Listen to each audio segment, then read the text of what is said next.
കാറ്റിന് കണ്ണിനെന്തോ വീണു. നിങ്ങൾ എന്താക്കുന്നേ? ഞാൻ മണ്ണ് കളക്കുന്നേ, ബസള നടുവിന് മണ്ണ് കളക്കുന്നേ. ഇതാ ബസള, ഞാൻ ബസള നടുവിന് മണ്ണ് ശരിയാക്കി കൊണ്ടുണ്ട്. ഇത് മിനിയാന്ന് ഇവിടെ ബസള പന്തലുണ്ടായി. ഇതാ ഇത് ബസള മുമ്പത്തെ ബസള. അപ്പോൾ പന്തലെല്ലാം മിനിയാന്ന് മയക്ക് പൊളഞ്ഞിട്ട് പോണു. അപ്പോൾ എന്താക്കുന്നേ, ബാക്കി ഇതാ ഇത്ര ഞാൻ എടുത്ത് വെച്ചിന് നടുവേന്. ഇതിപ്പോൾ നടാന്ന് പറഞ്ഞിട്ട് ഞാനിപ്പോൾ മണ്ണ് കളക്കുന്നേ. ഇത് മുമ്പത്തെ ബസള, ഇതിനെ കുറച്ചിട്ട് എടുക്കാം.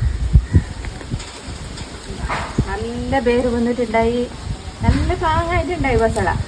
അപ്പം മഴ കാറ്റിനെല്ലാം പൊളഞ്ഞിട്ട് പോണു. വേണ്ട എടുക്കാം. നല്ല നല്ല തല നോക്കിയിട്ട് നടണം.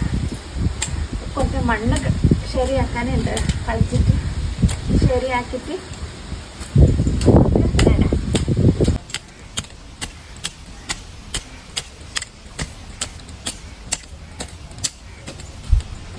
എല്ലാം എടുത്തിട്ട് ഇപ്പുറത്തേക്ക് ഇടാം.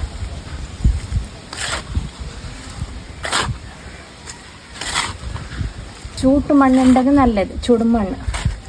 ഇവിടെ ചുടുമണ്ണൊന്നുമില്ല. ഞാൻ കറിയില, ഉണങ്ങിയ ഇല എല്ലാം ഇട്ടിട്ട് നടുന്നത്. ഇത് ജീവ് പിടിച്ചിട്ടായിട്ടാകുമ്പോൾ പിന്നെ നമുക്ക് കടല പിണ്ണാക്ക്, പിന്നെ വേപ്പ് പിണ്ണാക്ക് ചേർത്തിട്ട് മിക്സാക്കിയിട്ട് പുളിപ്പിച്ചിട്ട് ഇടണം. അപ്പം നല്ല പാങ്ങായിട്ട് വരുന്നു ബസള.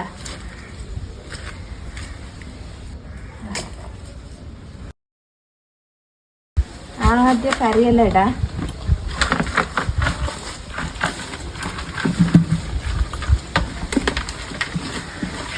ചാണകപ്പൊടി ഉണ്ടെങ്കിൽ ഇട്ടെങ്കിൽ നല്ലത്. ചാണകപ്പൊടി ഇപ്പോൾ ഇല്ല കൊണ്ടുവന്നിട്ട്. നല്ല മണ്ണിടാം, പൊടി മണ്ണ്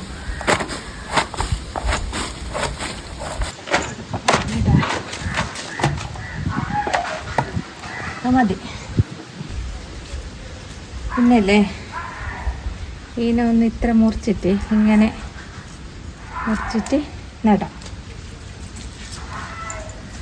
ഇതാ ഇതെല്ലാം പാടിയിട്ടുണ്ട്, കഴിഞ്ഞ ആഴ്ച വീണത് പന്തൽ. അപ്പോൾ ഞാൻ എടുത്ത് വെച്ചിട്ടുണ്ട്. ഇതിപ്പോൾ നടാം. മഴയെല്ലാം പോകുമ്പോൾ നല്ല പാങ്ങാവും. എന്താ വേരെല്ലാം വന്നിട്ടുണ്ട്. ഇതാ വേഗം വേറെ പിടിക്കും മഴക്കാലത്ത്.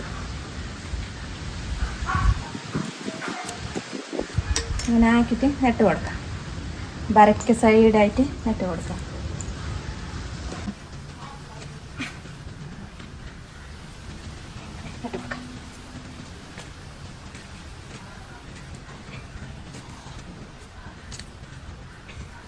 കമ്പ് കുത്തി കൊടുത്താൽ മതി, മേലെ പോയിക്കോളും ബരക്ക്. ഇങ്ങനെ ചാരിട്ട്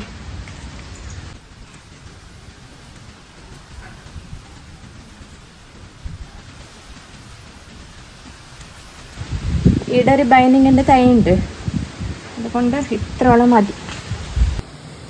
നമ്മൾ കഴിഞ്ഞ പ്രാവശ്യം പന്തലിൻ്റെ തണ്ടുണ്ട്, കോല്, പിന്നെ അതിന് കുത്തി കൊടുക്കുക.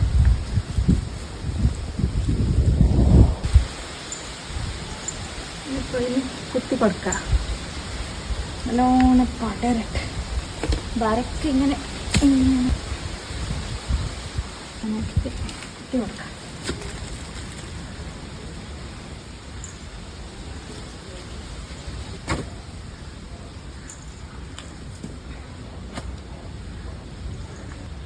കുറച്ച് വലുതാകുമ്പോൾ ഇങ്ങനെ കെട്ടിയിട്ട് കൊടുത്തെങ്കിൽ പണി കഴിഞ്ഞു, മേലെ പോയിക്കോളും. പിന്നെ ഇത് വലുതാവുമ്പോൾ കാണിക്കാം.